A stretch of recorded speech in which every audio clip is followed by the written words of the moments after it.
2009, une année de croissance et une croissance régulière. C'est ce que nous poursuivons toujours pour le site de Belval. Nous voulons arriver à avoir une croissance régulière sans dents de scie. C'est pour ça que si nous regardons le programme 2009, 10, 11, 12, on voit progressivement la mise à disposition de l'ordre de 15 à 30 000 m², mais on ne veut pas aller au-delà pour avoir une croissance homogène du site. C'est très important de préserver cette homogénéité et c'est aussi très important de veiller à la mixité du site et des fonctions.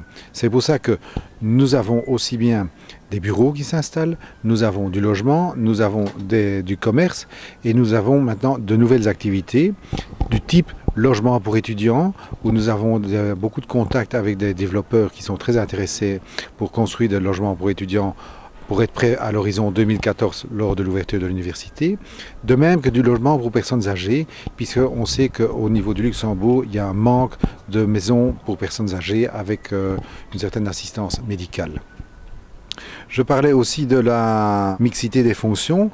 Un des exemples qui est très intéressant pour nous, c'est l'hôtel Feierstepler, qui est le bâtiment qui se trouve juste ici à ma gauche, puisque celui-ci réunit un hôtel, un restaurant, des bureaux, une banque et du logement. Donc ça veut dire que dans un seul immeuble, nous aurons une activité permanente tout au long de la semaine, tout au long de la journée. C'est très important parce que ça garantit la vie, la permanence de la vie sur le site.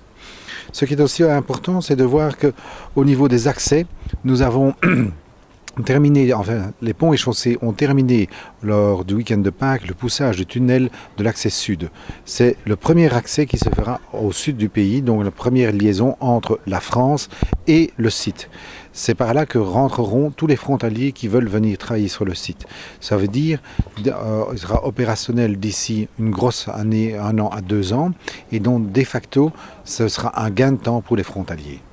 Au-delà du tunnel se trouve aussi la gare qui sera inaugurée officiellement en automne 2010, mais qui est déjà opérationnelle depuis maintenant, ça fait à peu près 6 mois qu'elle est opérationnelle, à la plus grande satisfaction de tous les utilisateurs.